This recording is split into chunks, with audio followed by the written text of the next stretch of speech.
button, man. Let's do it. Who cares? Who cares? Go Welcome to ahead. our falsetto evening, where we demonstrate. All the time, all the time. Yeah, This is what I do. yeah. See, but It's yours sounds intentional. Mine sounds like I got briefly assaulted. Just sort of like kicked in the nuts quickly, and had to make a choice about how to express my life. indeed. Yeah, I mean, I suppose that's how you sound. There's people are very afraid of their singing voices a lot of times, and I think that there's an injustice done at some point in time to make people afraid of their voices. The people are the same way with dancing. They Yeah. don't want to. They don't want to like be that vulnerable, I guess. Hmm. I notice this I a lot with oh, well, so I have a coworker at the new job that I do. There's a line cook, a famously grumpy set of people, right? And so this line yes. cook, he's like in his feelings all the time, and but he like has music blasting super loud, and he loves the music, and he always sings along like this, Yep. Yep. intentionally messing it up Oh. because because he's afraid. You know what I mean? Like I can see that he Yeah. like is making a joke out of himself all the time. He like doesn't trust himself to sound good. Yeah. I actually like. I like my singing voice, my non-falsetto singing voice quite a lot. I sing a lot, Mm. actually, and my mom has a really good voice, like a classically, soprano, like classically trained, excellent voice. And my Mhm. grandfather had kind of a stunning baritone, like one of those sort of like 1930s, 1940s kind of golden bell baritone sounding voices. Love it. And there was some hope that I would inherit that voice when It's my not too late. voice changed. Well, I don't have the timbre that he had, Mm. but what I do have is a really good choral voice and a good like pub singing voice, like a good like Mm. someone's gonna fill out the pack. You know what I mean? Like Mm. that's Mm-hmm. you need that. Like I don't feel bad about that. It's just not a Yeah, solo not at all. voice in that sense. You know what I mean? Sure. But I We all take your can't be point. Joanna playing first violin out here No, in front of the masses. no, no, no. Like Some of us got to lay down some viola. Some of it's us got to like, truly, the viola doesn't get enough love, it and does I not. am here for some altos all day.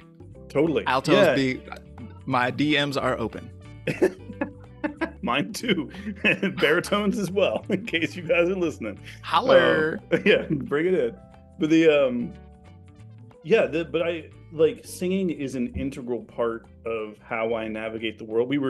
I don't know if we caught, we were doing some silly stuff when we came on, but like we had actually been singing back and forth for fun, for pleasure, like two little birds right before this starts. You know what I mean? Like we had been doing some play.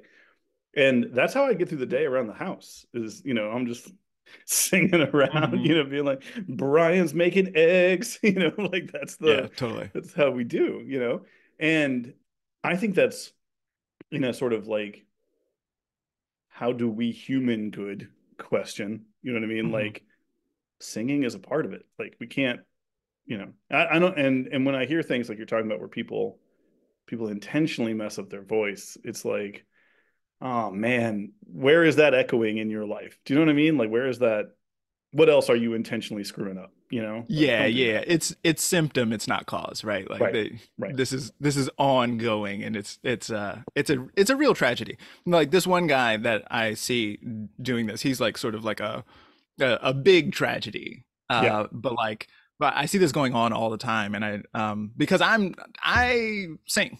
I sing for yeah, real, and so then and I I run into this problem sometimes where I like intimidate other people right, right. because I'm singing for real, because I'm like Yeah, hitting it, and yeah. like don't catch me at no karaoke doing hey ya. I'll fuck that shit up. I I'll fuck the whole room up on hold some hey on, ya.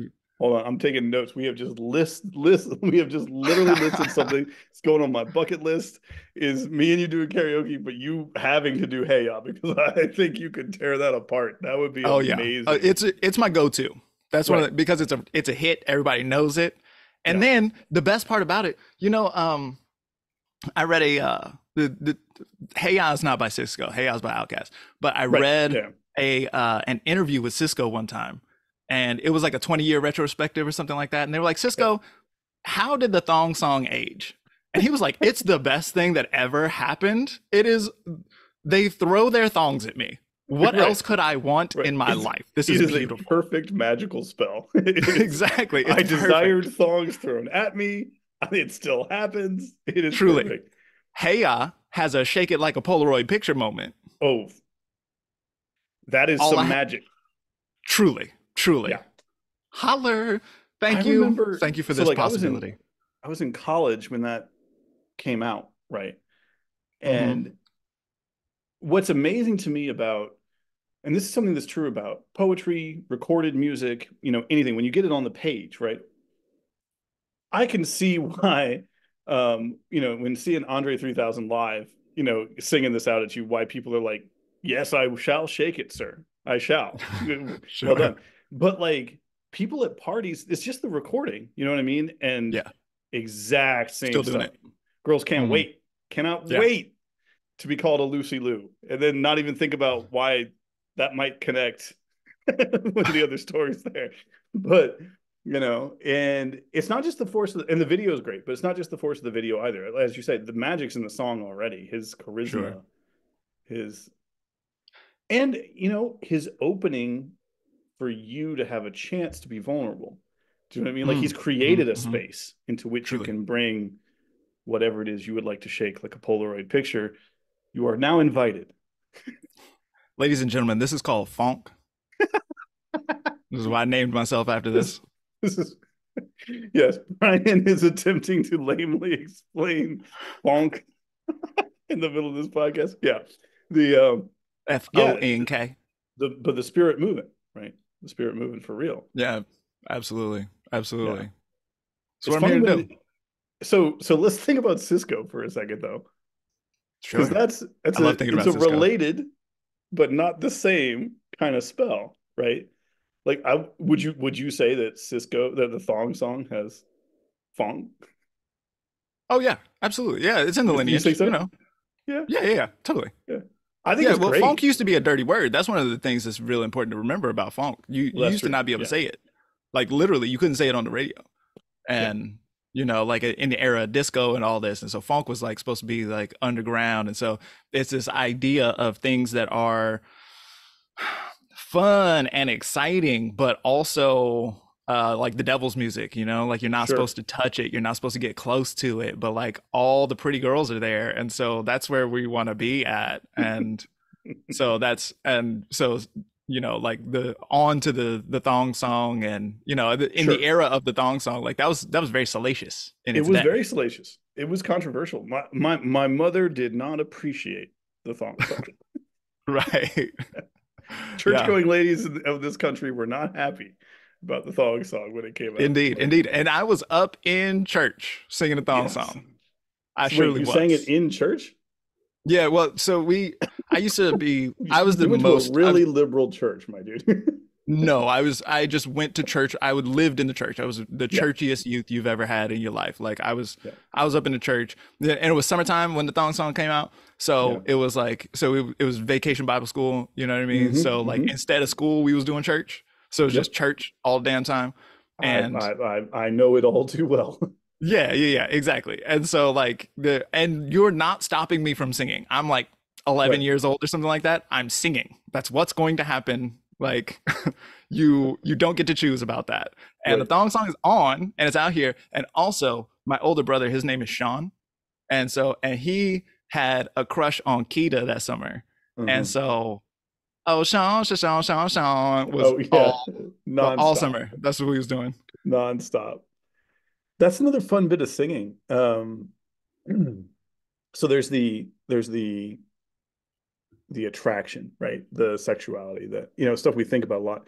There's a lot of teasing in singing. Do you know what I mean? There's a lot of Mm, calling people mm, out in singing. There's a lot of instigation in mhm, singing too. mhm. One of my favorite Irish songs is the "Come Out, You Black and Tans," and it's literally like about a guy whose dad would get drunk and wander through the town and be like, "Come on out, you fucking black, and I'm about to show you guys what's up." Like, and Mm. the one that has one of the best like mean lines in it. It's like, "Come show your wife how you won medals out in Flanders." So he's basically saying like, you keep talking about how good you did in World War I. Why don't you come out and show your wife how it works? Come on, I'll show you. I'll show you how good you are at fighting, you know? And like, Mm-hmm. so there's that like haunting quality, which in a limited way, Sean is Sure. that, but it's interesting because it can instigate a passion of any kind, right? Like it's not limited Sure. in what it inspires you to do. Um, Mm-hmm. Mm-hmm. And I cannot stop talking about Frederick Douglass these days. no, Um, I feel like that's probably good. Do you know what I mean? I feel like the I world could use more Frederick Douglass right now. I do feel animated by the spirit in some kind Yeah, of way. yeah. It's kind of strange, but I feel like it's my duty a little bit. Hmm. Hmm. I don't know if it's ancestral or something like this. Maybe that's Right, what's going on. But I feel very much like it's my job to get a handle on what was going on with Frederick Douglass and listen to his right. words and all of this. I'm doing an audiobook, so I get to listen. Um, and this audiobook is like 23 hours long or some shit, and it is extremely boring. He spends a lot of time naming good abolitionists and talking shit on abolitionists who weren't the real deal. Like just naming them and being like, "Oh, let me drop some tea on you for like That's some dudes who've been dead for 200 years. I don't give a shit." I love that though. I love that his book is which book is this? Is this one of the autobiographies or is this like some Yes, other yes, it's writings? the third autobiography. It's called The Okay. Life and Times of Frederick Douglass. Yeah.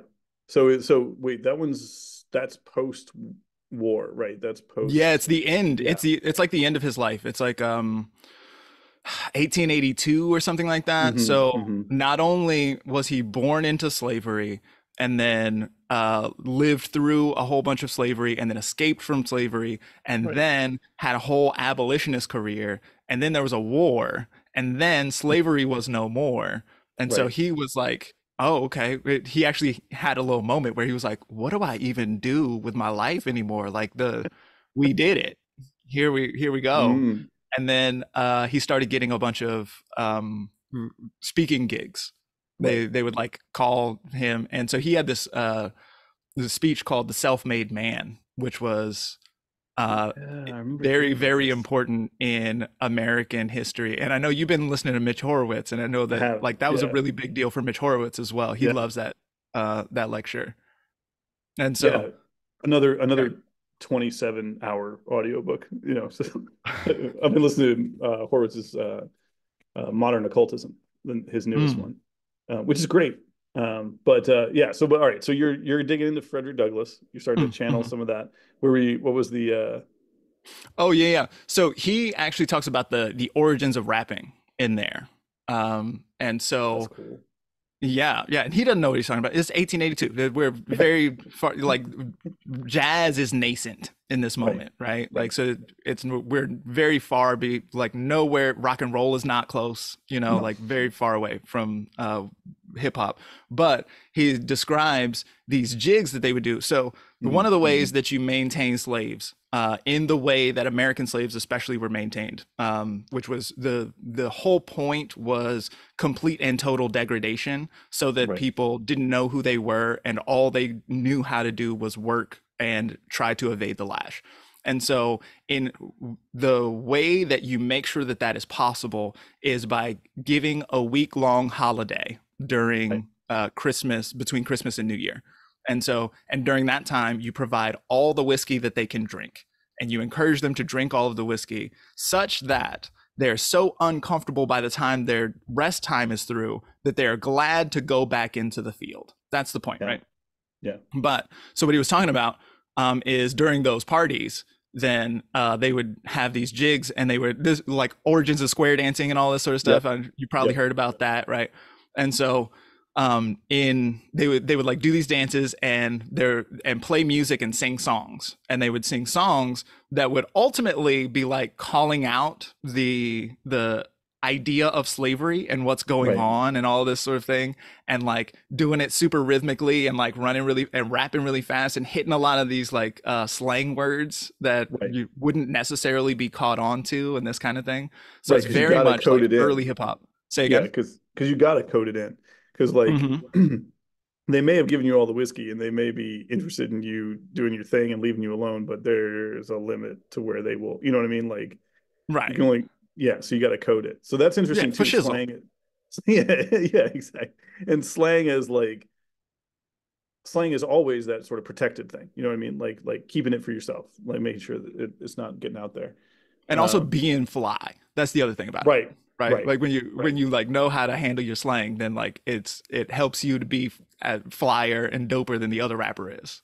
You Yeah, know, which is an important piece of the whole situation. Battle rapping goes back at least to slavery, probably earlier than that. yeah. It's well, yeah. I'm not going to be the dude who's like, it's in Beowulf, but like, gotcha. I got you on that one. Sure. Are you not about to be the dude who's like, it's in Beowulf? No, Because I'm I about to be think, the dude. Yeah, yeah, no, I'm about to be the yeah. dude. No, in terms of human battling with words, right? Like lots of Mm, different traditions, right? sure. And so, the Old English flighting stuff. Also, again, the game is what kind of slang, how do I handle this? What kind of rhyme or what kind, Mm, or in that case, usually like, sort of a kenning, right? What can I come up with to describe you in a way that makes you look like a chump? You know what I mean? sure. Like in front of everybody else here.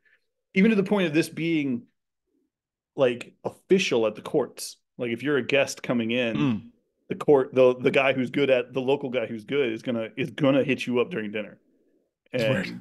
and you're gonna Arrest have to you. defend yourself. Yeah, yeah. It's Word. yeah, and it's Word. somewhere in between a sort of like comedy roast, but it's in meter. It's poetic, so it Sure. is. Yeah, but I wonder like there's no first with that kind of stuff. Do you know what I mean? There's no like Oh, I mean, yeah. well, humans could talk, so there we go. But like, I like that too is a part of us a long way back. But the specific pulling it out under those circumstances, right? And then how that music immediately leads to jazz, right? And how that culture is sort of extending right from that moment and is traceable is really, really cool. I think it's really interesting to think about like um, Hermes and Mercury as Mm, being a trickster, handling both sides, right? yep. And so Hermes and Mercury is a trickster, right? There Right. are many Right. tricksters. They are not all the one trickster. No.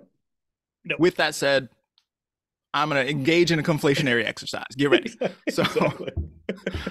so have I told you or have I like mentioned? Did I mention the last time about the story about Eshu and You and I have talked about this, but I don't think we talked about it here. Yeah. okay, By the okay, way, yeah, yeah, apologies, people. We will never remember what we talk about here because, truly, again, the uh-huh, spirit is flowing through. If you like that ride, it's going to happen a lot. You will hear the same stories. definitely, definitely. Yeah. I am very good at telling the same story over and over again. That's It's, that's why my stories are so engaging because I yeah, have practiced them. we worked So out this material. exactly, 100%. So so Eshu, let's talk about Eshu for a second. So Yeah. Eshu is a Yoruba trickster god, and Right. so Yoruba, West Africa, right? So we're in West Africa doing West Africa things, right? Hanging out, doing whatever it is that West Africans were doing prior Just to when you slavery. did when you did this, I just had this image of like a whole line of dudes, just like like the ladies are out doing their shit, they're like making food, actually taking care of people, and there's just a line of dudes going by, being like, "What's up? This is our West African shit. This is what we do." Anyway, Yep, go ahead. Sorry, living the this is dream good. out here Yeah, in West yeah, Africa, right? just living it up. Yep. Love it. And some slave ships arrive, and so they're like really ready to like pillage and conquest and all this sort of stuff. And Shango, the mighty warrior spirit, is like, I am gonna fucking kill those dudes. And so he's off to do the thing. And then Eshu is like, wow, Shango, you're so powerful. You're really gonna fuck them up, aren't you? You are so powerful that you don't even need to go tonight. Tonight we can get drunk if we want to, and you can go fuck them up later. And Mm-hmm. so, and he tricks Shango, and so they get super drunk, and he gets so drunk that he becomes incapacitated. He passes out, doesn't go and fuck up the slave traders. Meanwhile, Eshu goes and gets in cahoots with the slave traders and grabs some slaves and then rides the slave ship over to the Americas. And Right. so, in this way, arrives with the slaves then have to live through 400 years of slavery, right? And so this is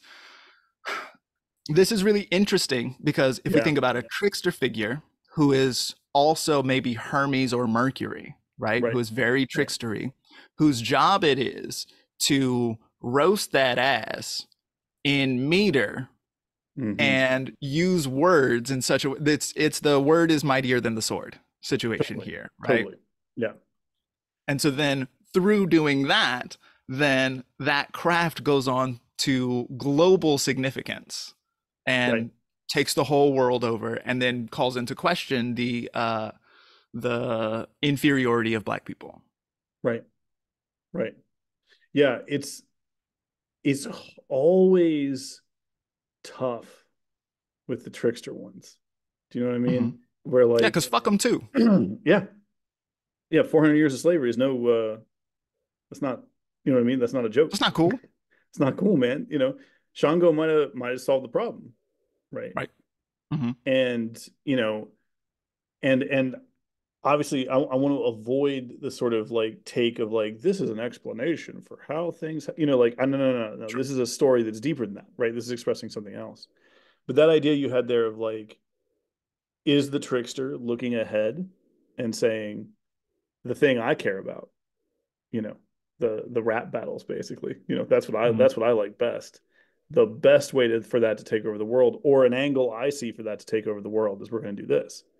Mm-hmm. And is that what's happening? Is he just causing some chaos and then riding that wave?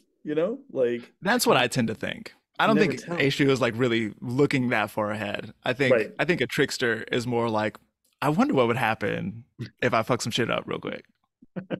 And then like Oh, fuck some shit up and then be like, oh, and then rode the slave ship, right? Didn't just fuck it right. up just to have fun. Was like, I want to see where this goes. Right. There's a curiosity element there. Always. Yeah. And I think, but, and like, I think it's, we go too far sometimes being like, none of the food on our plate can touch. You know what I mean? Like, Hmm. tricksters have some commonalities. It is important to not think they're the same person. Like but that, in the same way that like, doctors in theory at least are there to heal you, but don't confuse an oncologist for a surgeon. Like they're not the same, but they are related, like Hmm. Hmm. um yeah, I always one of the things I always like about the Orphic hymn to Hermes is it talks about, I'm going to mess it up a little bit, but it talks about the wielding the deadly weapon of speech, you Hmm. know. That Hmm. like I got in a weird fight when I was at Oxford with a international relations professor that was there, and I was a student, right? I was just, and this dude Hmm. had written some books on international relations and all this kind of stuff, Hmm. and he wanted me to write a paper on how on what made a country militarily dangerous, right? Hmm. And I wrote this paper about basically like a Hermes approach of like the ability to inspire people to do things is incredibly Hmm. dangerous, right? Hmm. Like Hmm. that's like, you know, we look at the Houthis, right? You know what I mean? Like those dudes, not as much tech, pretty dangerous. You know what I mean? Like that Sure. that kind of thing. He hated this. He fucking hated this idea. He was like, Yeah. Yeah. no, it's who has the most tanks and who has the most oil. And Hmm. I was like, dude, if you cannot convince people to use those tanks, Hmm. they're just scraps of metal. You Sure. gotta talk a human. I mean, this is literally Conan the Barbarian. Do you know what I mean? Like the power of flesh. Like it's like versus the power of steel. Right. Um, and we had a good 45-minute back and forth about it. And I Hmm. walked out of the room and said, I'm not studying international relations anymore. That guy's a PhD, and I just held my own for an hour for 45 minutes with him, Hmm. basically arguing from the point of view of James Earl Jones and Conan the Barbarian. So clearly, this is not a real discipline. Do you know what I mean? Like, Sure. but the I think there's some real truth to that, which is not my idea, but like there's some real truth to that of like if you can't talk somebody into doing something, then it doesn't even matter. Doesn't matter how big you are. You know what I mean? Doesn't matter how Sure. tough you are. Uh, To a point. But that is really interesting to me right now mm, because one of the things that I've really, really been trying to think around recently Okay. is the idea of we're in the era of air and Pluto's in Hmm. Aquarius. And so that means that power dynamics are not earth dynamics anymore, but Right. rather air dynamics. And so I've talked about that a lot. Right. And I've like mentioned how information is really important and this kind of thing. But I've been really just trying to figure out exactly what it means, like what it turns into, what it actually looks like. And so one of the things that I think I'm arriving at here is this idea that like the the most all right, so the game has always been power. Sure. Okay. Power and control has always been the game for at least as long as humanity has been here, and I would wager longer than that. It's like, T-Rex did seem pretty interested in power. Yeah. right? You know, Yeah. it seems like something he thought about. Yeah. Sharks. Yeah. Sharks They seem very pretty interested in power orcas. dynamics. Yeah. Right. Yeah. Yeah, yeah, yeah. Fuck Shit those goes boats. back. Shit Yeah. goes back a long way, an indiscriminate or like an indeterminate period of time. Yeah. So the game is power. So the power game that we are used to is follow the money. Sure. Wherever the money is, that's where the power is. And I think that this is not an inaccurate metric, but it's not the metric anymore. It's not the real one. It's not what's actually happening at the deepest level. At the deepest level, I think control of the narrative is the Hmm. most important thing. It's the control of what people think Yeah. and what information they have access to and the ways that they are allowed or encouraged maybe to synthesize the data that are available. I I agree with this. The only thing here is I think this is how it's always been, but I am an Aquarius, so Mhm. this is Sure. this is why I think this maybe. Um, but like controlling the narrative is and the sort of surrounding pieces of that of like talking people into things like this Mm-hmm. soft what used to be called soft power a lot of times in the sort of like 19th century thinking. Hmm. This stuff is what changes things. It is what controls everything. It's also why totalitarian states immediately try to grab it.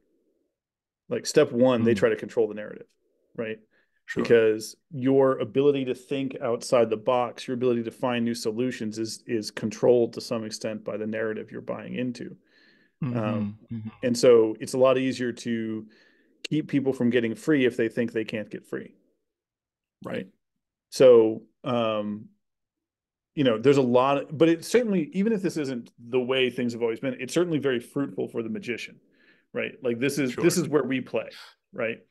Right, right. I think one of the most fruitful things about this moment for the magician, if magic were real, then it would be because this is a moment. So, part of the reason why it is interesting in this moment, like air versus earth, is that earth is very solid. It's the same thing, it's dependable, it's foundational in a lot of ways. And Right, so, that's how you can get a narrative driven by a Walter Cronkite sort of figure right, where it's like everybody believes this guy because it's not we don't even think that there's any funny stuff going on here. right, right. And then we arrive now in the era of Tucker Carlson instead of Walter Sure, Cronkite, sure. and it's or Joe Rogan if you like No, no, these are the I most like important journalists Tucker's in a funny example actually.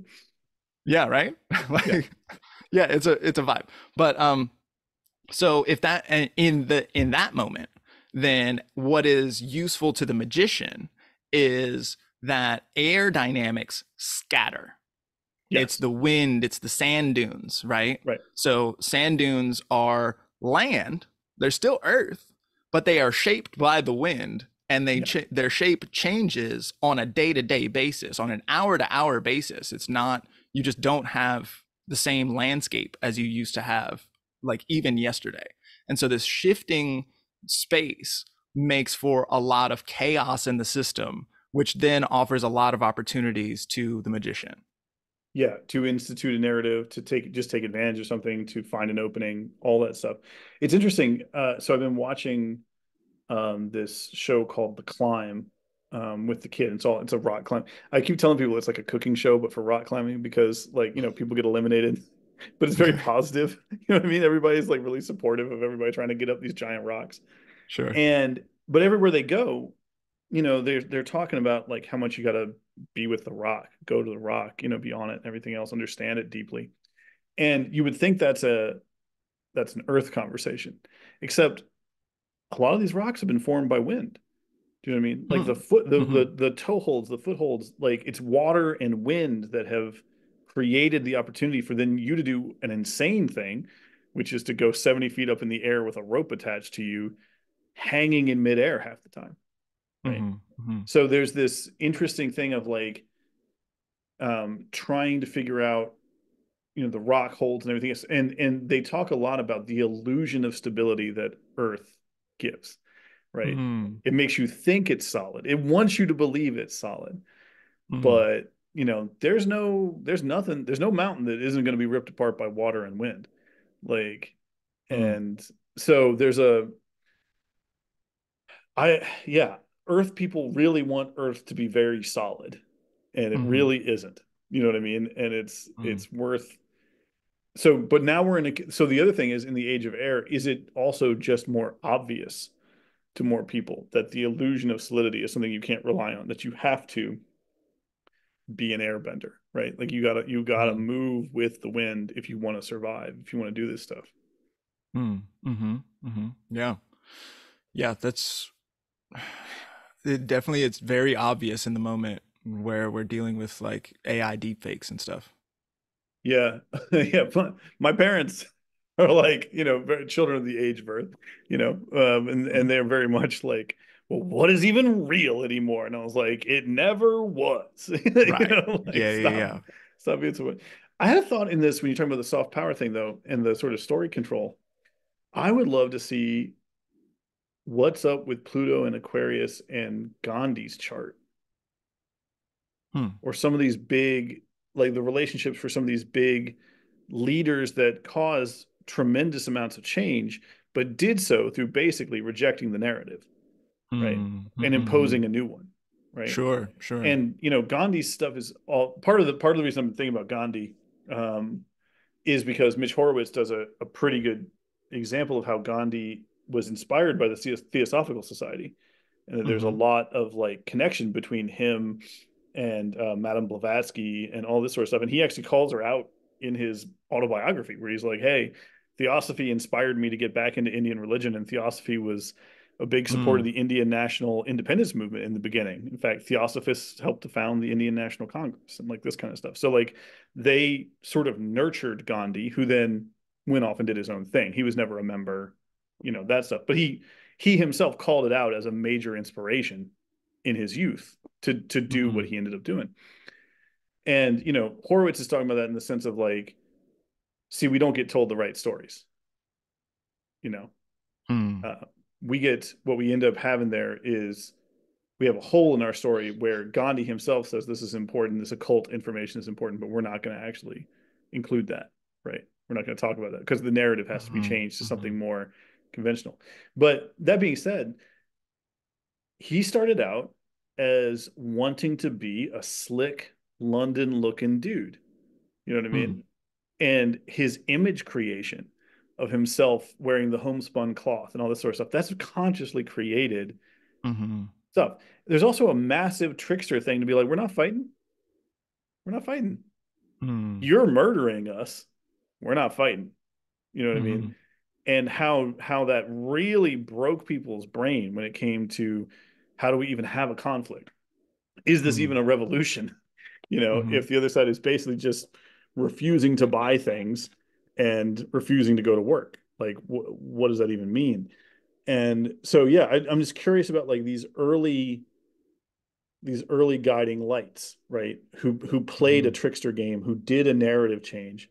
I wonder if we can look at them and try to think with how the Pluto and Aquarius stuff works for them.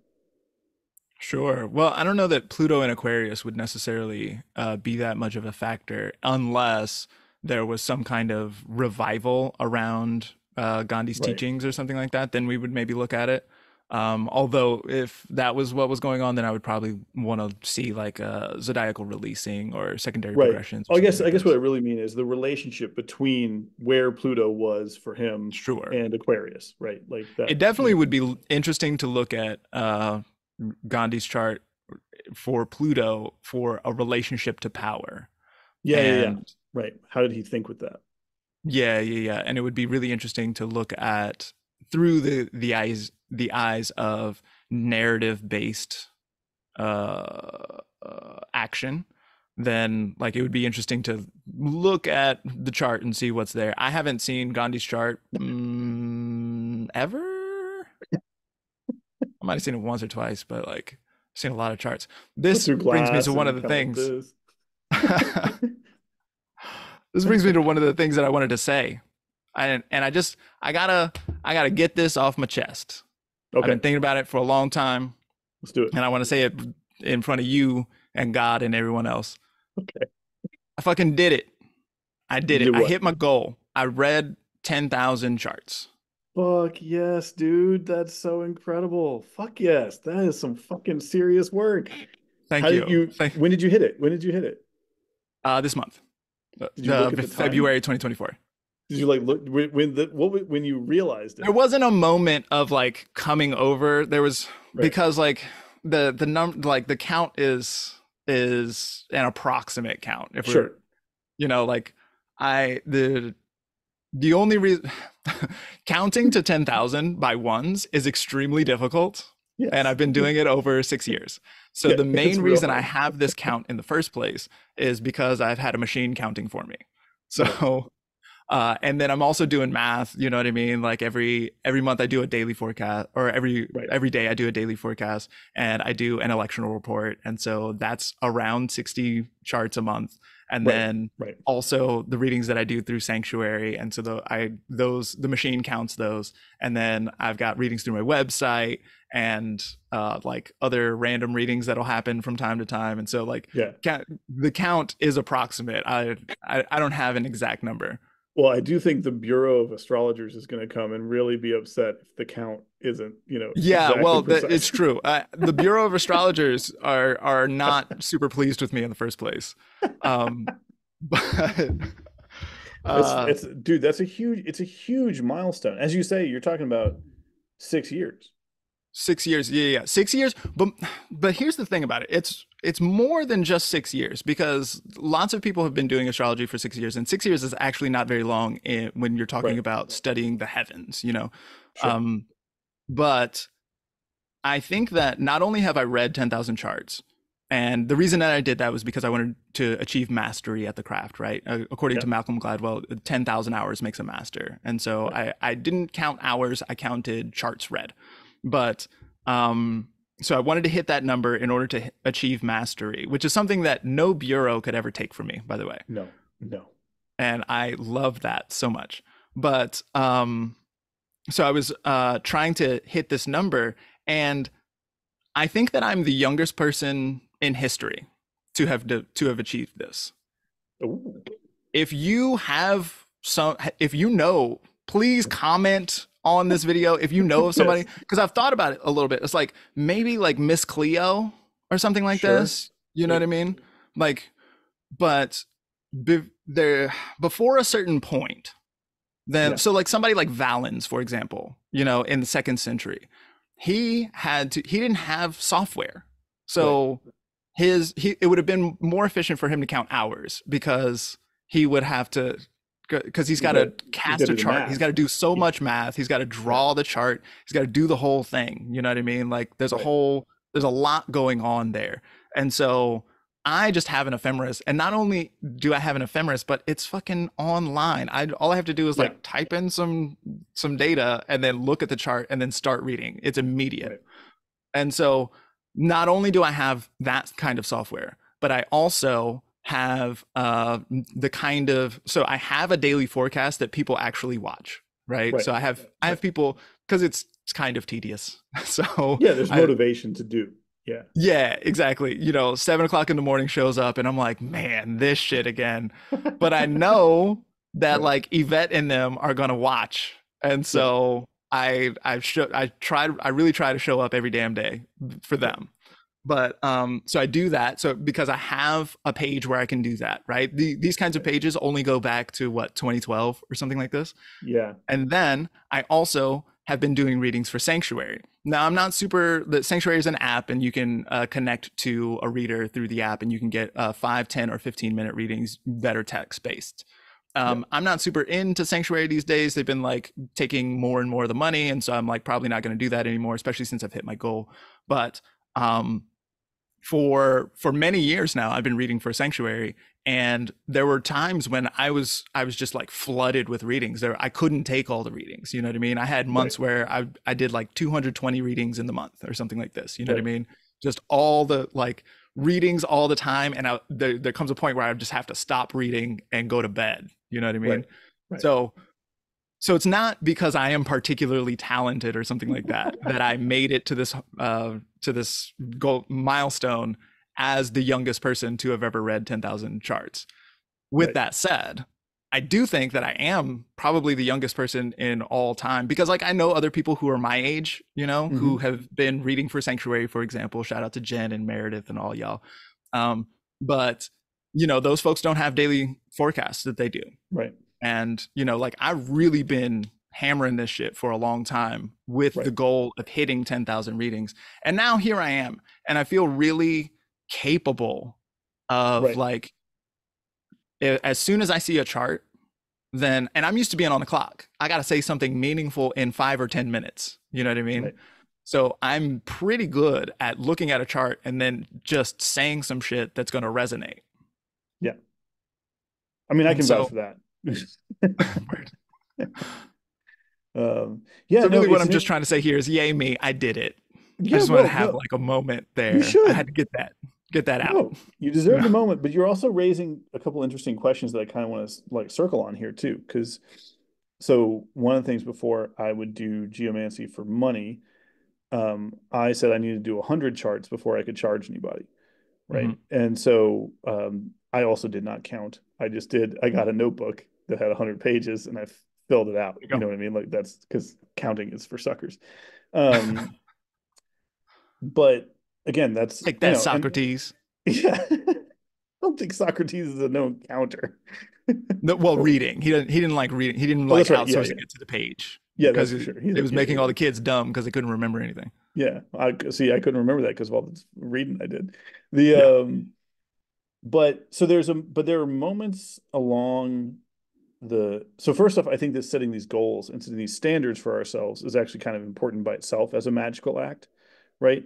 Like these sort of we don't have a system of good journeyman apprentice, mastery setup like we would have, 600 years ago, 400 years ago. And so because of that,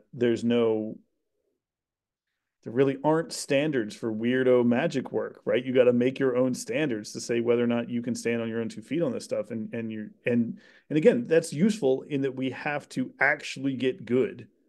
You can't just like sign it, I clocked this much, I'm good. You have to demonstrate that you're good. The So were there moments along the way where you sort of noticed level ups?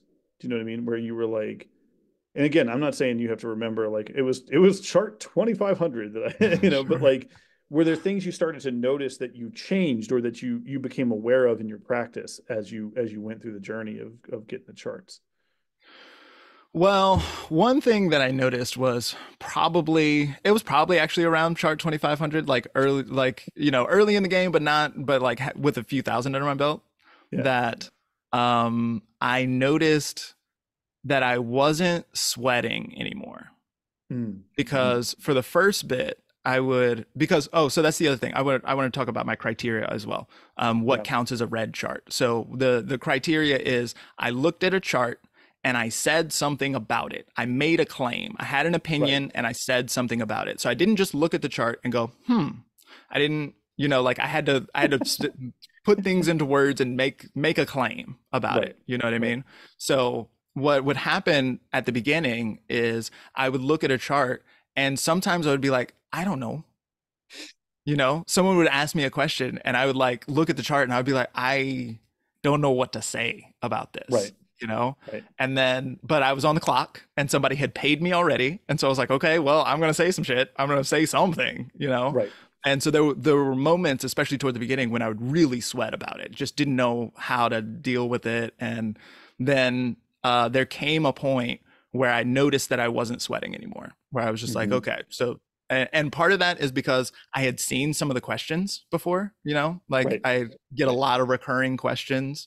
And so if you sort of like be able to categorize them a little bit, like, oh, this one, they said it this way, but what I can approach it from this angle and it'll be Right. worth a while for them or this kind of thing.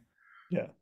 Yeah. No, so I think about that with the geomancy stuff, um, almost in the part where you help them frame their question, right? They come to you with Mm-hmm. a sort of soup and you're like, I think what you're really asking is this. And like it's after a bunch of these things where you start to realize like, no, there's like, I mean, there are more, but there's like 12 basic human questions, Sure. and like, or at least a lot of stuff falls into sort of 12 questions. And then, Mm-hmm. and when people don't know what they're asking yet, it's not that you're pushing them in a direction, you're listening to them. And at the beginning, you really can't tell what their question really is at all. You're just like, I have no idea what you're asking me. And then Mm-hmm. after a little while, you're like, you want to know if that person's cheating on you. You know what I mean? Like it's sort Right. of like you can kind of feel it out. Um, but until you get enough of the pattern in your head to have seen enough of it, you can't like you think you know, but you don't. You know what I mean? Like you think you're gonna Mm-hmm. figure it out and you Or don't. they'll tell you a false question at the beginning and you'll go about trying to answer it and then they get mad Yes. at you. And Yes. then your time is up and they're mad and you're like, why are you mad? And then they like in the last minute they'll be like, here's what I actually wanted to know. It's like, Well, tell me could we that. have started there? Yeah. Geomancy has a couple tags that are like this person is lying to you. Or this Oh, person doesn't know nice. the question. Yeah, a couple Sure. figures come up and the chart is like, ask them again, which is really helpful as a system because people lie about stuff, they forget stuff, they don't understand stuff, like Hmm. they're seeking you out because they're not clear. You know what I Yeah. mean? Like that's It's not part of even it. that they're lying necessarily. They No, just like think that this is what they want to talk about, or it's what they think they should want to talk right. about, or something like that. Should want to talk about is a big one. Like people Yeah. people come in thinking they should ask certain things or they should do this or that and the other. And that freeing people from that, I think, is one of the real beautiful gifts of a quality, practical fortune teller, right? Yeah, big time, big Like, time. And magic, right? Like, yeah, because I run into this all the time. Like, this is one of the things that I've been thinking about, and you and I have disagreed about this, about like, are feelings my own choice? right, And I'm firmly in the camp of like, nope, I don't choose my feelings. I can choose like how I approach them, but that is the very best that I can do. I feel what I feel, and one of the feelings that I feel is desire. sure, And so yeah, and so I've been thinking recently about desire as involuntary, right? As a thing that I simply do desire, and I want the things that I want and I don't want the things that I don't want, and I observe those and I right, act in accordance with them, but it's not a choice of mine. And so it's a little bit like when somebody tells an off color joke and then you laugh at it, right? right, Like because you right. thought it was actually funny. And then after you laugh, you're like, ooh, maybe I shouldn't Ugh, have laughed at that, but I not, did. I thought it yeah, was funny, you know? Like this kind of thing shows up all the time when you're like looking for your desires or looking yeah. for the things that are like kind of close to your heart and you want your heart to be shaped a certain way. Or see, there's that want word again. It's You already it's think already your heart happening. should be shaped a certain way, Yeah, but it is shaped the way that it's shaped. right.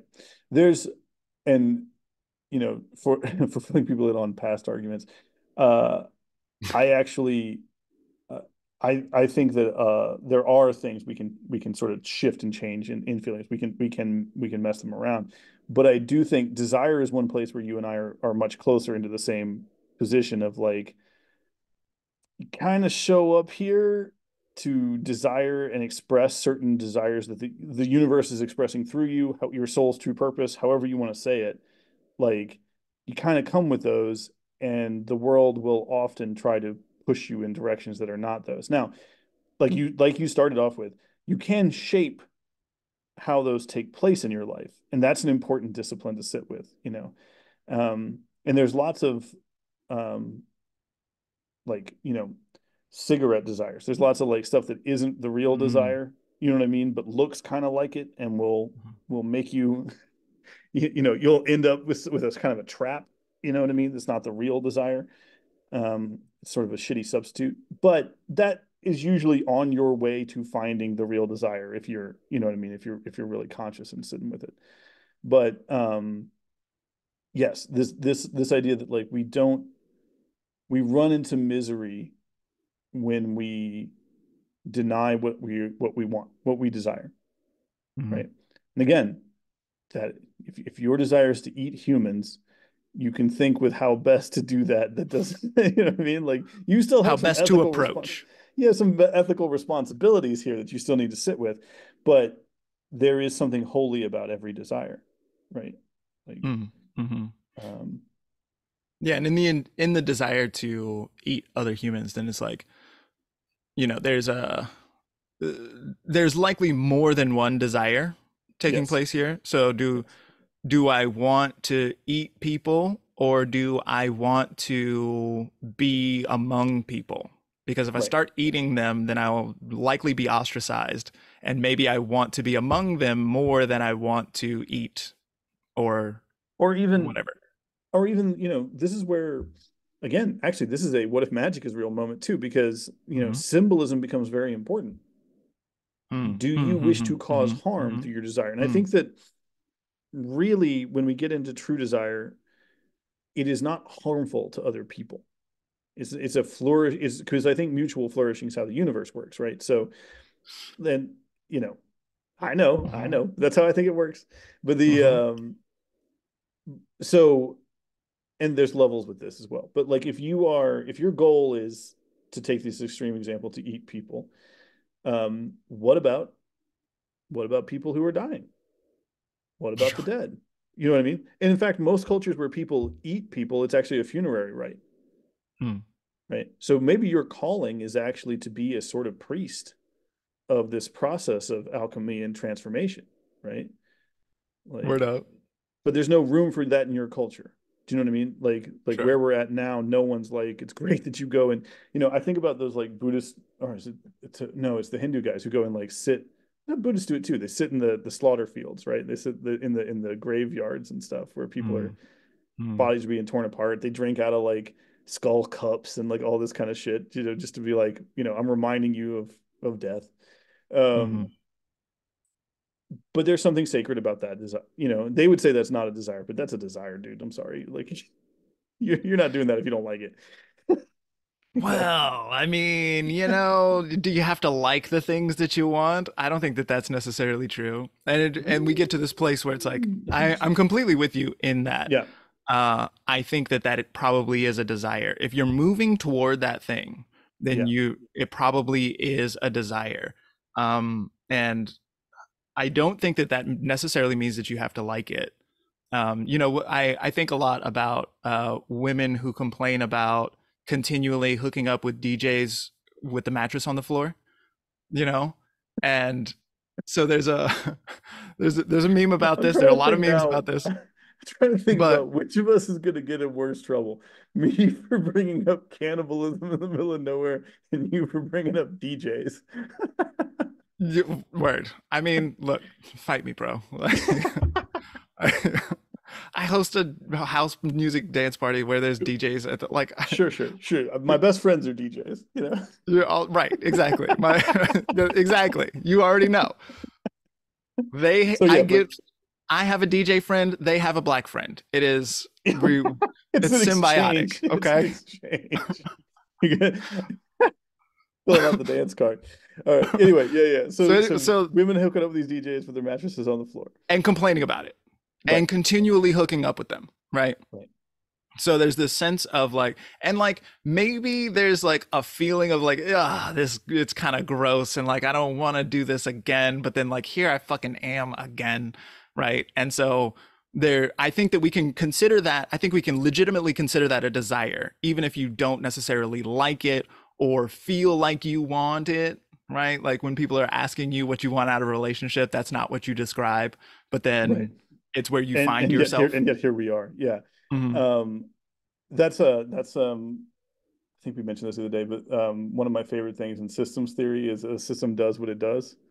Mm, Like, and it's like, a system is for what it does, right? So it's the real thing. So like, mm, if you're like, this mm. system is for bringing water, you're like, what this system does is flood my crops. Like, Sure. this is a crop flooding system. It's not a bring water system. Right. And somewhere along the line, there's a DJ hookup system in place here. I think for me, when you have that tension of I'm not sure I really like this, it's a moment to sit with either is this expressing a desire that I actually should be expressing in a different way, or will be closer to my heart's purpose in a different way, or um, or am I hung up on what society's telling me to do? And I actually really do like hooking up with DJs. The only, I mean, this is a fun afternoon. And the only thing that makes me feel bad about it is that my friends are like, ugh, you hooked up with him. He has a mattress on the floor. But I loved it. You know what I mean? So Mhm, it's a mhm. moment to sort of interrogate those two sides and be like, do I need to go deeper, or do I just need to cast off society's shackles? And go for those DJs. The um the question that drives me to, though, Us independent musicians would like to encourage you to continue to go for whatever throw off makes your those heart go shackles, pit a ladies. pat. Throw off those shackles. The Again to the altos, I say. Anyway, My continue, question continue. is, why or what desire do you think is expressed in your 10,000 hours of charts? Like, Oh, is this mastery? mm, To have mastery? Is it something about craft? Is it something about, what desire pulled you through this process? Because as you say, it is tedious. It mm. requires tedious work, and all mastery, to my mind, requires tedious work. Um, Sure. so yeah, so what's that So about? I know you have been reading a lot of Mitch Horowitz recently, and Mitch Horowitz cares very deeply about the one true aim, the He one does. thing that you're really trying to do.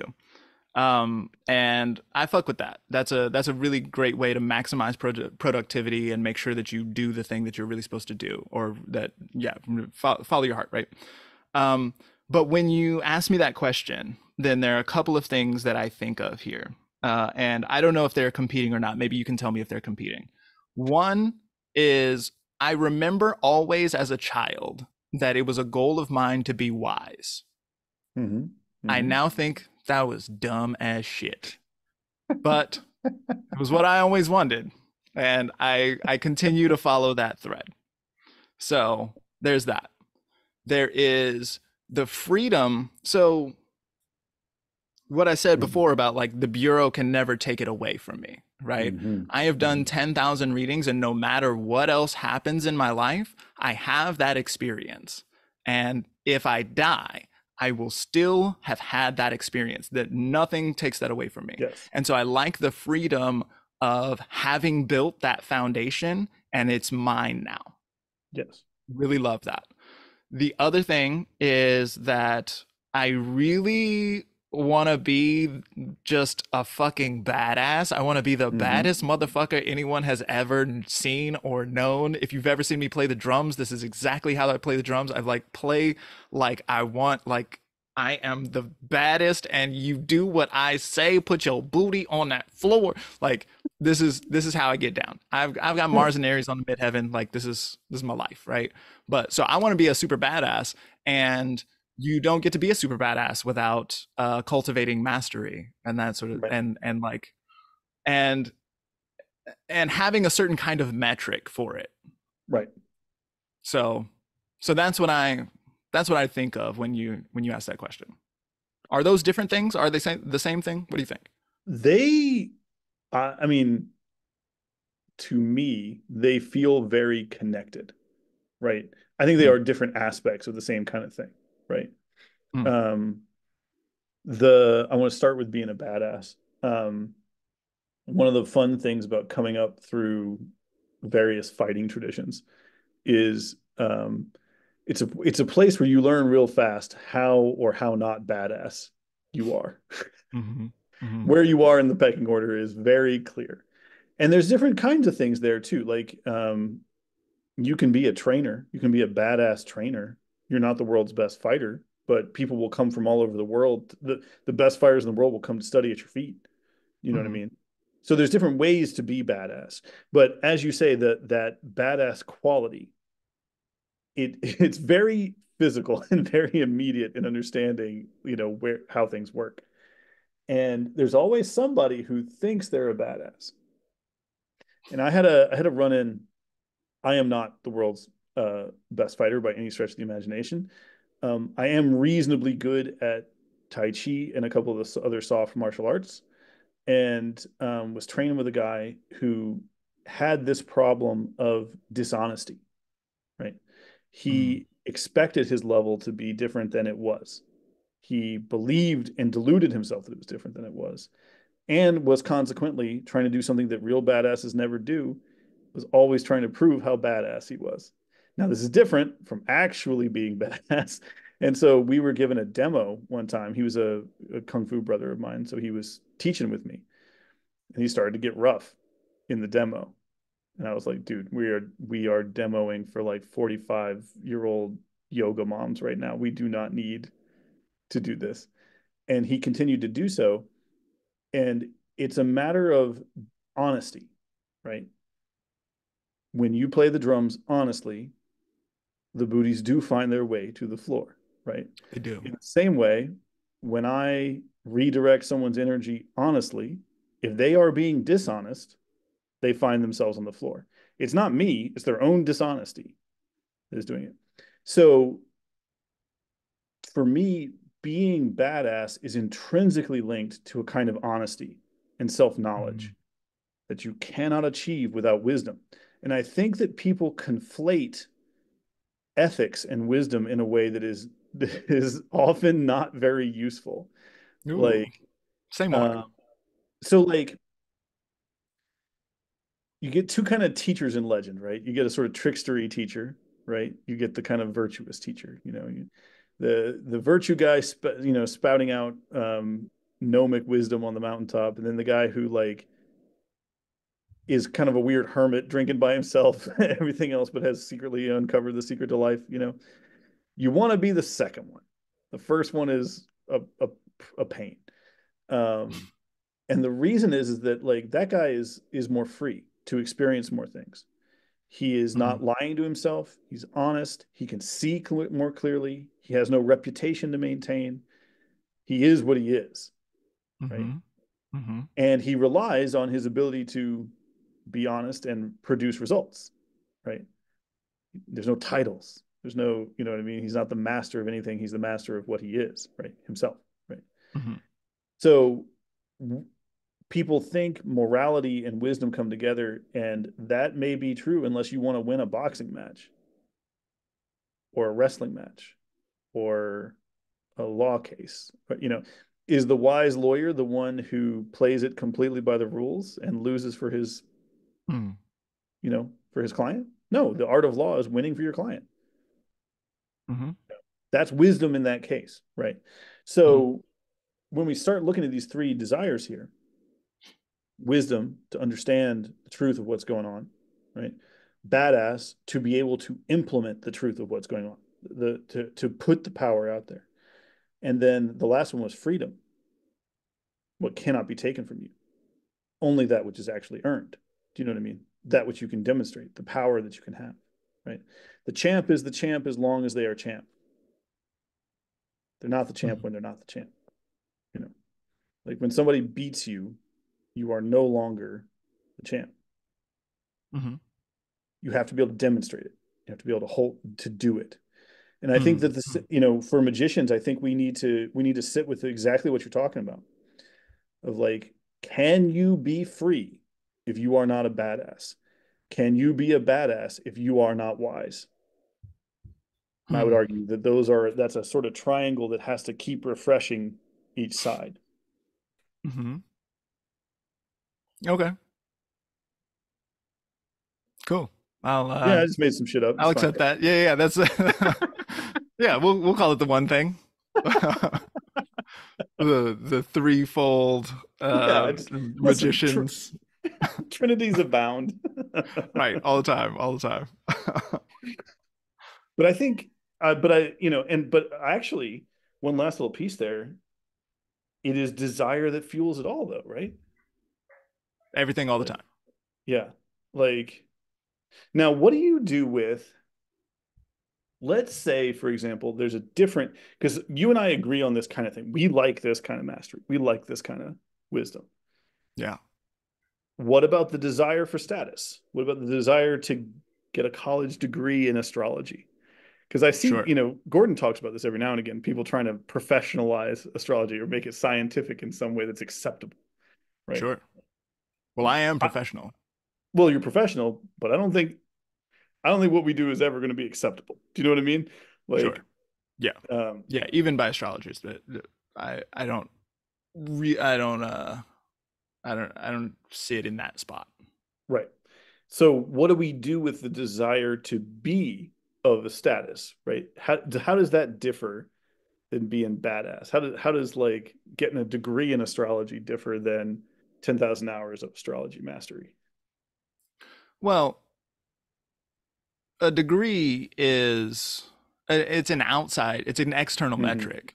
Hmm. So, like I also I went to school for Spanish. I speak Spanish, and I have a degree in Spanish literature.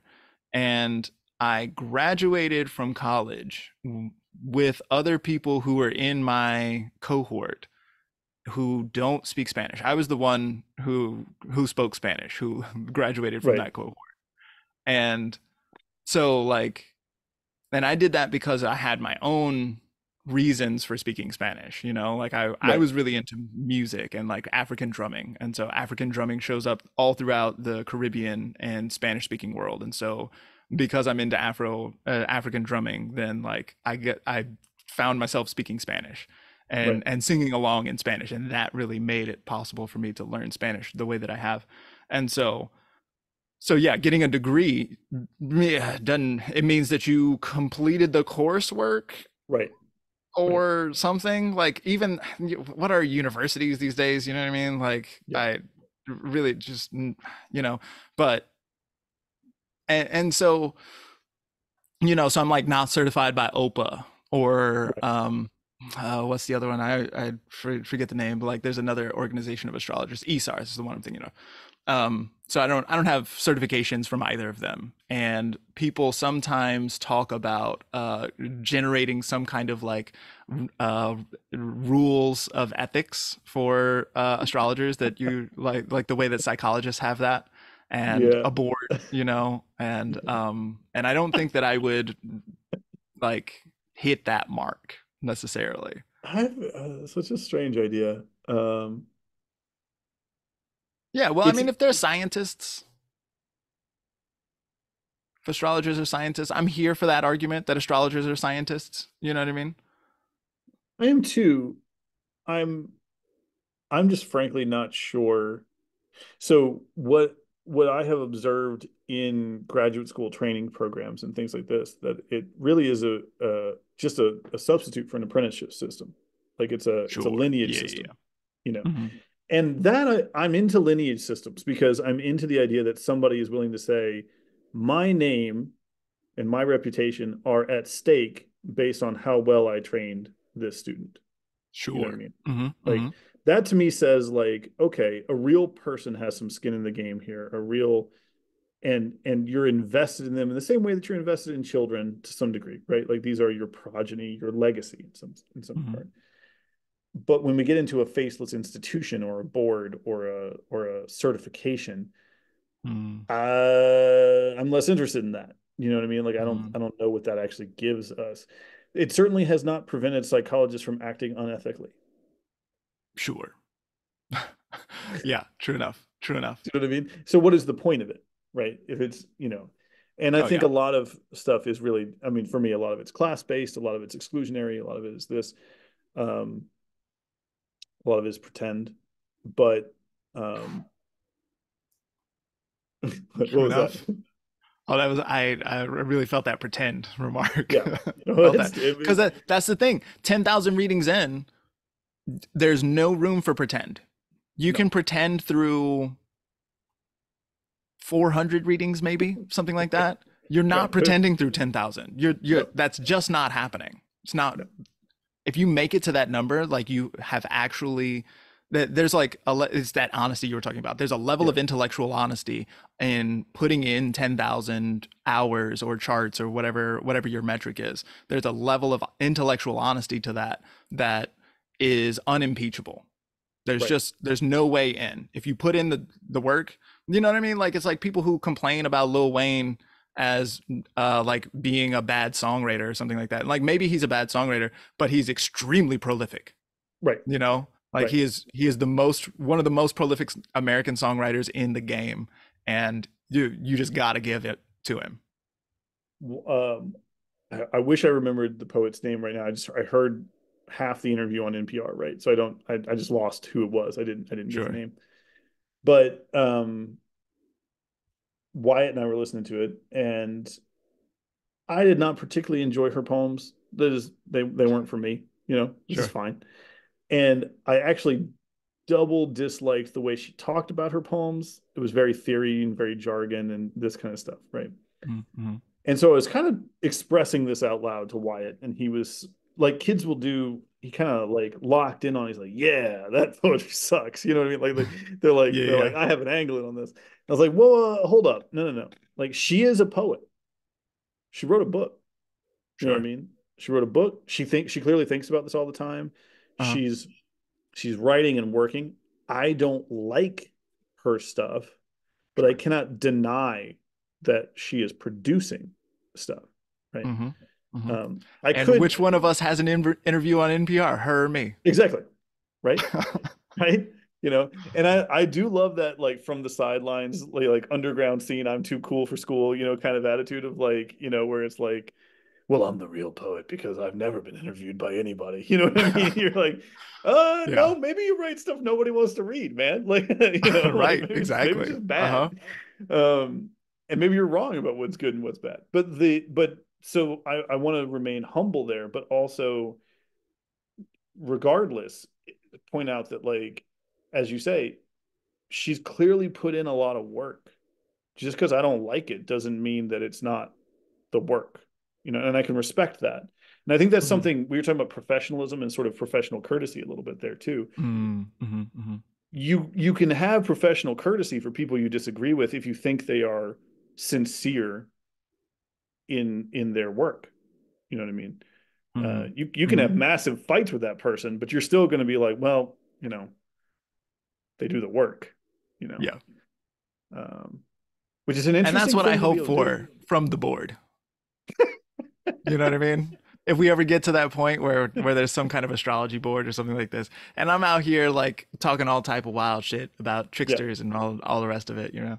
Um, I was and tricksters are so annoying, and people who talk about tricksters are super annoying too. Because I was in the Bio Comalafe's Into the Cracks course. We will dance with mountains, Mm. and big they wanted to talk about tricksters all the time. Talk about tricksters the every time we talked about tricksters for like an hour or something like that.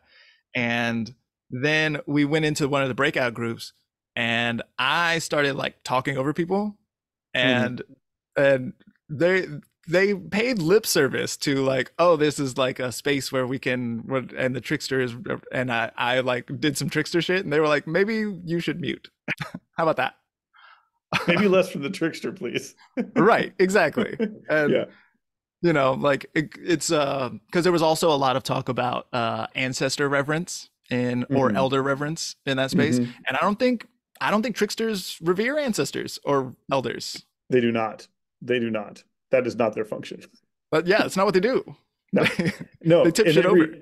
I've never actually, I cannot think of a single culture that has, you know, either designated trickster roles, even, and people who like play that role for the community, Mm-hmm. or mythology about where like this trickster is like, well, hold on. Granny deserves respect because she's old. Like this, like, No, no, not that's not what's no. happening. No, the trickster is here to be like, she's crazy. Don't listen to her. Yeah, you should be annoyed by tricksters. Do you know what I mean? Like you Right. should, Yeah, or yeah. feel called out, or feel unsettled, and Right. and on the Right. rare occasions I have had the opportunity to encounter people like that, it Mm-hmm. is it's attractive. Do you know what I mean? There is a point where you're like, oh, they're saying some true shit. But then it Mm-hmm. turns on Mm-hmm. you and you're like, less true shit, please, would be nice. I would Right. appreciate a little less. Yeah, yeah, yeah. This is that prophecy like we were talking about last time. Yeah. Last time we were talking about how Pluto and Aquarius is so good for prophecy. Yeah. Like the prophets carry the trickster vibes. Prophets are really annoying. Do you know what I mean? Like when Oh, you read about them hmm. in the Bible, you're like, I see why. I see why the king is like, you know what? Let's just kill these dudes. I'm Right, This dude's showing up. He's wearing like a hair shirt. He's eating cicadas right. that he Yeah, dips in like honey that he brought with him in some kind of a. He's got like a jar of bugs and a jar of honey. He's just eating that shit and telling me about how the kingdom's going to flood. I don't think he's bathed in 3 years, except when he's doing baptisms. I feel like if this dude's head is on a platter, everybody's going to improve. You know what I mean? right. Like it's, and I can, in that particular story, go back to having incestuous thoughts about my niece. That's what that guy wanted to do. That was his desire, in that story. Word. But yeah, but the ooh, that just made me think of something. So we were talking about tricksters earlier too, and prophetess trickster. What about the desire to tell the truth, Mhm. even when it is not in your best interest to do so? Like that one is a particularly nasty, Hate it. nasty desire. Hate Yeah. that shit. Yeah. Hate Happens to me more than that I want. shit. Yeah. See, well, this gets into wisdom. Right. Like Actually, how wise is it? wisdom is what has saved me from this a lot of times. Yeah. Right. Yeah. Go Like, ahead. Sorry, I because jumped on you a little bit. well, no, no. I mean, it's you see where I'm going with it. Where I'm going is very obvious here. It's like our, especially if you like being connected to prophecy and this kind of thing. Like I feel very much like I am committed to the spirit of the oracle Mm-hmm. to say the truth. Yep. Like the truth, and that doesn't mean that I can't dress it up, and it doesn't mean I can't Yeah. approach from whatever angle seems most appropriate, and it doesn't mean right like there I have lots of leeway, right? But Right. I am bound to the truth, Agreed. Or and you lose the gift. Yeah. or you lose the gift, right? And I have Yep. worked for 6 years cultivating this gift. Yep. I am, and I'm grateful to have it, and I'm a fucking badass now. I would like to keep this Right. gift, right? So Right. I'm not gonna jeopardize it by not saying the true thing, right? Yeah. I also think that you should lie to police. I don't know, man. Like what? But yeah, those are different. I don't. I mean, if you agreed to do a reading for the police, you might feel Sure. more bound, unless you had always agreed with the idea of lying to them from the beginning. Do you know what I mean? Like that, like power structure, Okay. lying to power structures is a good thing. I think the Um, first time you and I talked, lying to power structures is a good thing. Somebody put that on a shirt and put Brian's name under it. but not my But address. I don't want right. people to find But it. yeah, what was I was about to say something. I You're don't about to say remember. something about when we first started talking, and me Yeah, about yeah, yeah. lying to We cops. about lying. Yeah, I was. Uh, I forgot. I forgot. It's gone Why? now. So weirdly enough, uh, Wyatt has already had his first negative interaction with police as a 10 year old. Bummer. Um, he was his mom left him in the car for 10 minutes with his switch, and Mm, some Karen called the cops, and so they came and were like banging on the window. Are you okay, kid? You know what I mean? And he's right. like, Not anymore. yeah, I was what the fuck? chilling. You I'm know? terrified now. Yeah, and he was, and like obviously his school had always taught him like you always tell the truth to cops, you always do this, you always do that, Right. Uh huh. Uh huh. And so we started having some more serious conversations about that. And he is an incredibly honest child. Just like that is his nature. Is he Love it. doesn't he hates in movies when someone isn't telling their friend the truth. Do you know what I Mm, mean? hmm Like hmm he's like, this movie's done. I don't want to watch it anymore. Um, This is the whole of cinema. I know that's what I Like, was. I'm like, that's what irony in cinema is. we're gonna lose a lot, kid. You know, you're Right. gonna need to be on board for this. Um, but and so we started having conversations about what kind of a truth do we have an obligation to, Hmm. you know, hmm hmm and there are deeper truths, right, than a recitation of fact to somebody that you have every rightful understanding to believe is going to misuse whatever you say to them hmm in a hmm against somebody, you or somebody else. You do not owe the sacred obligation of truth to somebody who is intentionally going to misuse it. You know, Sure. uh, when I was a kid, it was Mm, always the question of mm. like, if the Nazis came to your door and you're hiding Jewish people in the house, would you tell the Nazis that the Jewish people are in the house because you have to tell the truth? It was like, no, No, no, you no, we just already fucking don't. agreed to this whole scenario. Like, this is a stupid question. You know what I mean? Sure. Um, but yeah, and No, but so that's a real thing though. That's a thing that'll happen, you know? yeah, oh yeah, you will be asked to betray your friends hmm in small And and big ways. yourself. You will ask to snitch. You'll be asked to snitch on people, Yeah, for like sure. For sure. at work. You know what I mean? Like in your Whew, how neighborhood. much snitching goes on at work? So So much much snitching. snitching goes on at So work. much snitching. It's like 30% of the job. And yeah, it's funny. I really work hard to not out my coworkers on anything they're Mm, doing. Do you know what I mean? hmm And on the rare occasion where something slips out, like you don't know that it's sort of hidden, and like the boss kind of catches wind, and you're like, "Fuck, Right. fuck, I didn't know I needed to cover for you." You know what I mean? Like let Yeah, me yeah, know I yeah. need to cover for you. You Uh-huh. know, we have a brotherhood here that does not involve telling the truth to that person who pays our money. That is, Indeed. Indeed. yeah, Yeah, the shape of power matters a lot yes, when you're thinking about how to navigate truth and like there's a little bit of ambiguity around what truth am, right? yeah, yep, yep. Facts and truth not the same.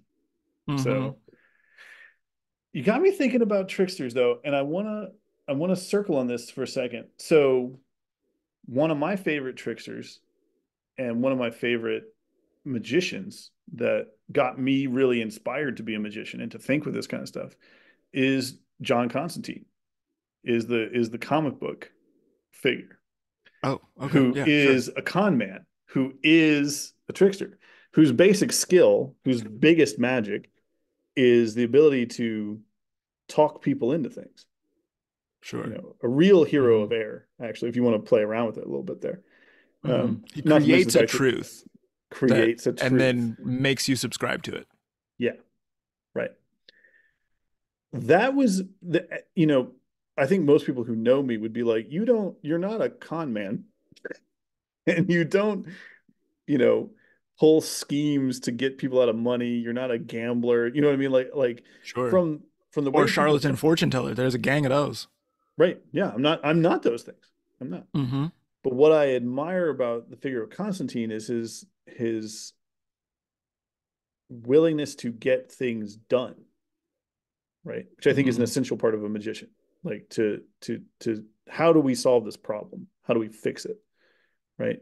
And understanding that there's a cost to doing so and navigating those costs and balancing the favors and costs is part of how you get wise at doing this. Right. Mm-hmm. Who for you, who is a figure of like a trickster that speaks to you? You know what I mean? You feel drawn to, whether or not you embody that nature exactly, but something that draws you in. And also kind of sub quality there. Who was the first magician figure that made you want to be a magician? Or who is one that you go back to, sort of either real life or fictional, just sort of like, you know, and what qualities do you think they have, right? That you're aspiring to there. Hmm. Right? That's like five Interesting. questions. Yeah. Well, yeah, there are two main ones there. Yeah. Who's the trickster and who is the magician? Yeah. And I wouldn't necessarily consider them the same person. Hmm. It does get into like what counts as magic and this kind of thing, but Sure. um the one who came to mind was Black Elk, a medicine Hmm. man, Hmm. in the Lakota Sioux. He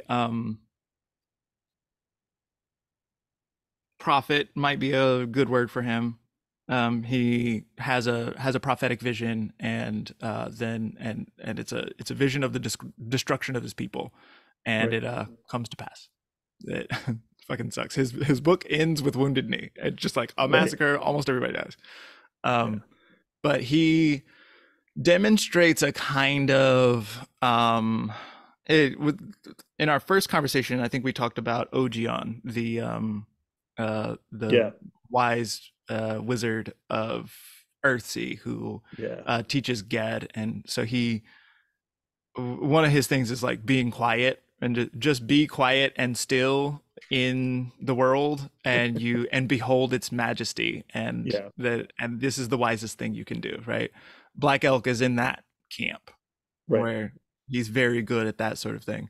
At the end of the book Black Elk Speaks, then which is told in Black Elk's voice.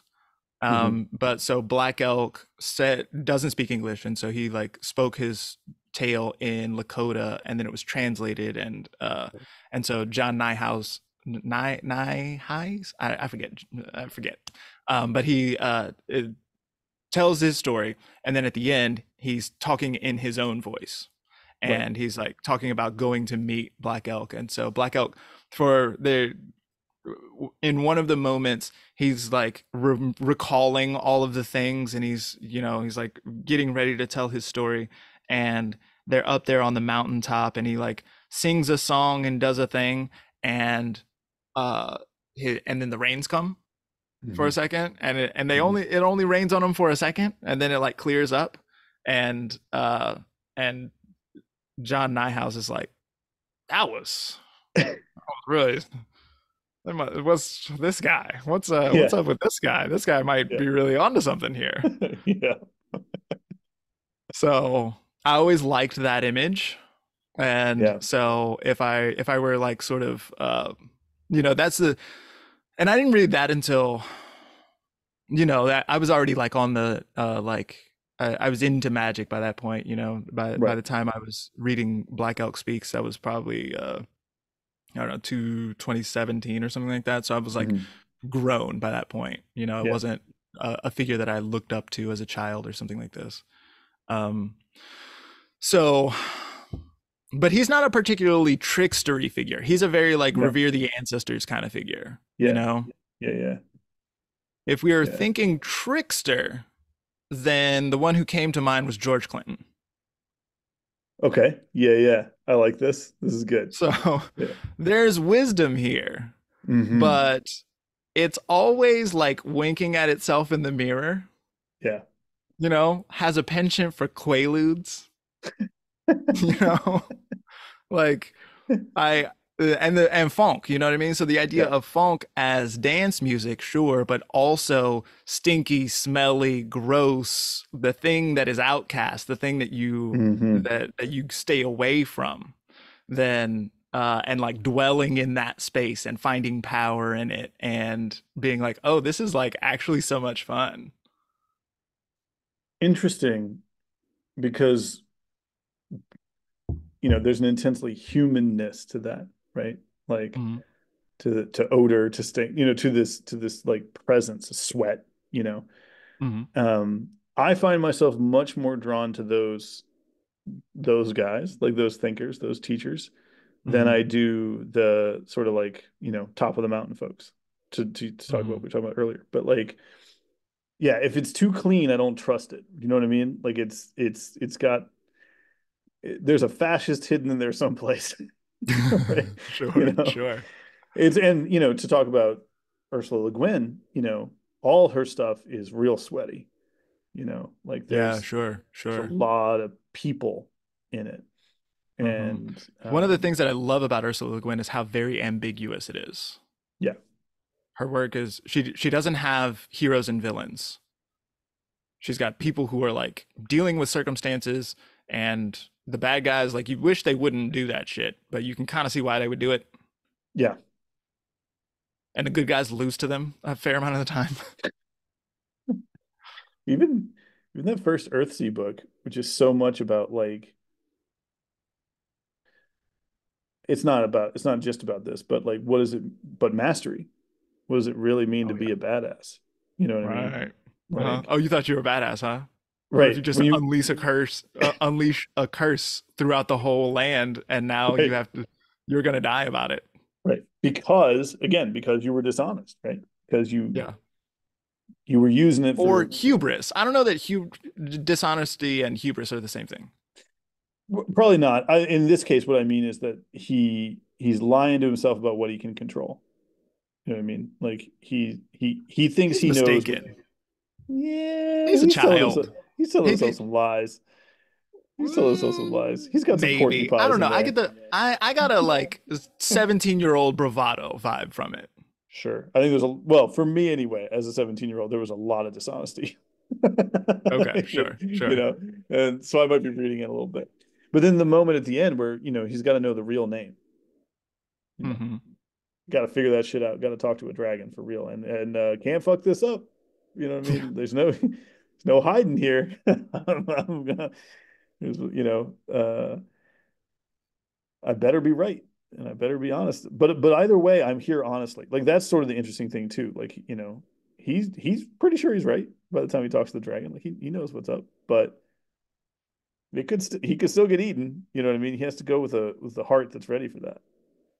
Yeah.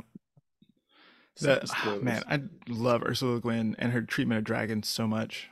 Yeah, I do too. Just so much. They just like the dragons so wonderfully, beautifully represent this like power that you don't get to control at all. Yeah.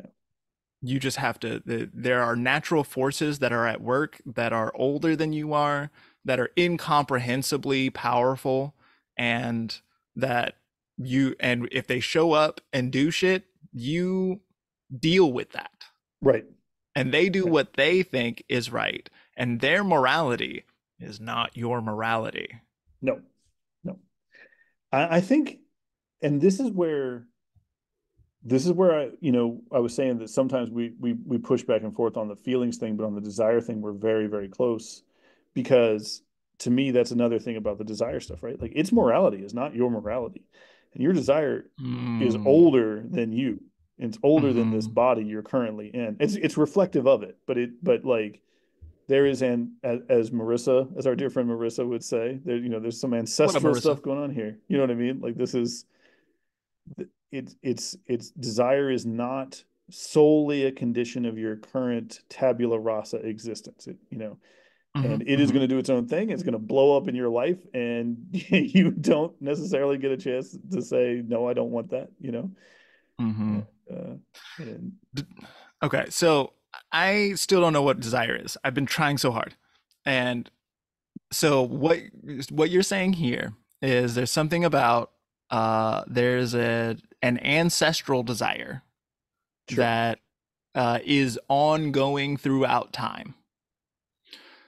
And then we can also see the desire of the current. I love the way that you use the term current right, to describe like the flow of where we are in time. right, right, And so the when the Marlboro Man comes on the TV and makes it look so good to smoke the cigarette, then it makes you want to smoke the cigarette because you are in that current. right, right. So like This is that where we idea live. as well. Yeah. Then there are the volitional desires, Yes. things that I want because I want them. Hmm. Which may or may not be easily disentangled from either in form of expression or knowing from the other two desires. It's Right, right. you know, But it's got to be but there somewhere. yeah, yeah. I think we do add. Do you know what I mean? I don't think we're Mhm. solely in a prison of our ancestral content. You know what I mean? I think we contribute. So I think that Yeah, it's like that's thoughts, right? Like yeah, I all of the thoughts that go through my head are not mine, but some of them probably are. Or yeah, I'm involved here somewhere, I see us whatever as I a happen to be. I do think of us as more communal organisms, right? But I am one of those people and I am one of those Hmm. spirits and Hmm. I'm, you know, and I'm driving, god damn it, you know. Right, right. So, sort of. Yeah, I didn't pick the Yeah. car though. Right. I am the car. Yeah. It's a real Knight Rider situation is what I'm saying here. Yeah, they're truly, truly. Yeah. And no, David no, Hasselhoff is driving. That's the thing. Anyway, I yeah, mean, but that's what that guy does. we got volitional desire, we got Hmm. ancestral desire, we got current desire. Hmm. Probably got a And couple so, other desires. well, so I've been thinking about cultivated desire. I And so like it now because we're it into does give you the should choice. Yeah, a little shoulds. bit, Shoulds. right? Yep. So, Yep. like, I should run 2 miles every day. Right. Oh, okay. I posit, right? Not for you. I'm not talking about you. I'm not talking about what you should do. I'm talking I'm about not what running two I should miles. do. You can't talk me into this today. I'm not going to be seduced into your 2 mile running scam. Indeed, indeed. I I'm just saying that like I think that that's something like it's difficult and hard to Yeah. do, and it's good to do hard things, and it's good to do cardiovascular exercise and shit like this, right? I'm aware of this. I think that I should do those things. Right. And so by running every day, I cultivate a desire to run. Mm-hmm. Mm-hmm. It's a thing that I know I should do that I don't really want to do. But by doing it, I start to want to do it. Yeah. We can even think of this in a broad sense of like where we put our attention, There right? it is. Shapes our mind. You know what I mean? And shapes our desire. Um, So is this different from current? I think it's somewhere in between that volitional and current things. Hmm. In other words, that like you're probably running into shapes that are in the current, but you're making choices here about how you do it. So I also, despite this, do think cardiovascular is important, right? And I do think that doing hard things is important. And for me, running never, no matter how much attention I put into it, never produced the results I wanted in terms of making me want to do it. Hmm. Weightlifting does 100%. Like I love lifting heavy shit, man. It's great, you know. Sure.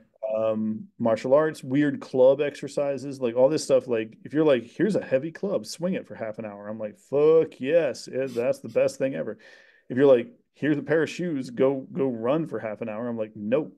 You know, like, but but but but I do cultivate those weightlifting desires, right?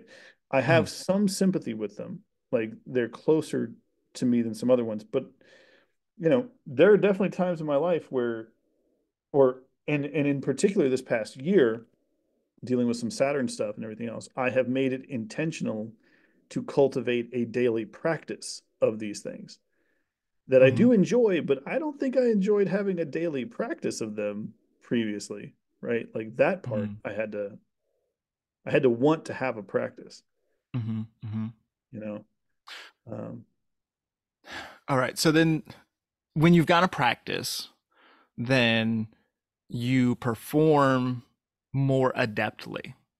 yes, And when you perform more adeptly, then you like it more and you definitely. want to do it more as a result of that because it starts to feel better. I do wonder if there are people who get better at things and don't like getting better at things. Like I don't know. Do you know what I mean? I'm very geared to I am getting better at this, therefore it's something I love doing. You know what I mean? Like I Hmm. have that. Um, but I also there are some people who seem to have very little ambition. Sure. You know, I was listening to Cornell West talk a little bit about how ambition is a good thing as long as it's uh, doesn't pull you into hubris, right? But the Hmm. ambition itself is a good thing. And that we actually in that talk he was sort of talking about how we should cultivate ambition Hmm. for people, Hmm. right? Hmm. But that also points out that some people do not cultivate ambition, and they do not have ambitions. So Hmm. to Well, so me, Cornell those West was, oh, sorry. continue. Oh no, no, no. Go ahead and interrupt about Cornel West. Let's talk about Well, the good Cornel doctor West was stuff. probably speaking from like a political angle. He's running for office in this moment, and he's like, so he's very concerned with the masses and what's going on with people at large. And so And I would guess that, this was about economy. Yeah, yeah, yeah. yeah. So I would think that his point in that moment is that we as a people should be cultivating ambition in the youth, right? Yeah, yeah. I think a little different from like, I think that I should be better or more productive or whatever. And so I cultivate my own practices. It's more about like encouraging the youth. Probably in that context, although I think both holds true. It can be taken as an individual dictum or as a group dictum, Okay. right?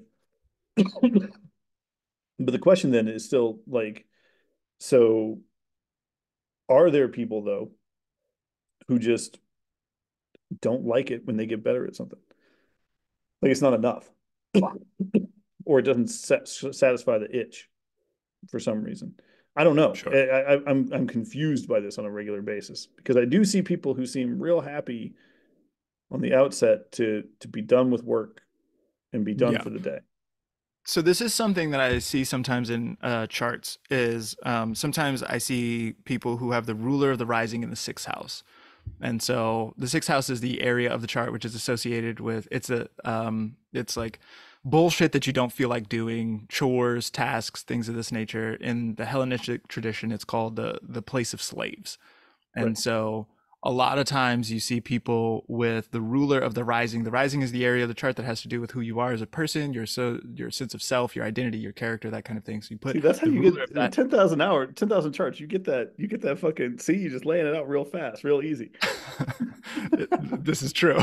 I've done this a lot of times. I've been through that speech a lot of times. So the ruler of the rising in the sixth house, in the area that has to do with bullshit that you don't feel like dealing with, then a lot of times you see people who are not ambitious. They might be offered a promotion at the job and they'll refuse it. They're like, I don't need more responsibility. I don't even like this place. I don't want to do this. So like I don't need the extra work that entails. There's some people who are like, yes, give me the work because it'll also confer status and I'll be upwardly mobile and shit like that. But some people are good to just work the counter because it means that I get to go home at the end and I don't have to make any decisions. I don't have to deal with any of that sort of stuff. And I think that it's an interesting thing to see in charts, and it can sometimes be empowering to people to notice that and be Right. like, oh, this is kind of the shape of things. And then they're like, oh, maybe I don't need to try to be Tim Ferriss about it or Right. whatever, like I don't Right. have to be the baddest, greatest, Zamboni is going to be the baddest motherfucker Right. around here. Right. But like, that's not for everybody. It's cool if that's not your bag. Right. Now, I'm gonna use that 10,000 chart mastery here. I'm gonna put you on the spot. Okay. So my ruler, People do this all the time. I know, yeah, I know, but they don't get to do it on podcast form. They don't get you on tape. Sure. So my ruler from my first is in my sixth. Uh-huh. Right. So 'cause I got Virgo rising. Oh yeah, Mercury that's in the right. I sixth. forgot about that. Yeah. So, but I don't feel that way. Right now. Mm-hmm. Okay. No, go. You read on that. So when that happens, Mm-hmm. what because I think things are multivalent, and to reduce the chart to just one, two things, like you're seeing other stuff when you're talking to these people, right? Mm-hmm. And they're also coming in and being like, I feel this way, and you're like, well, here's a contributing factor, right? This is not a gotcha question, but I love the idea of saying like, okay, so that is something you see and is consistent with people. Mm-hmm. When you have an exception, how do you see it playing a different way, right? Like, Yeah. what do you? Yeah. Sure. Okay. So this is the Gordon White to Austin Coppock question. Will you please read my chart for me? And so fair. That's fair. For you, I will. And because because I have seen your chart, yeah, then I know what I'm going to say about it. And in fact, we talked about this at the last reading. But I'll say it again publicly since you've asked. Yeah. There's a particular condition which is called krematistikos in the Hellenistic tradition. So Crematisticos is when a planet is in the sixth house or the 12th house, which are problematic placements.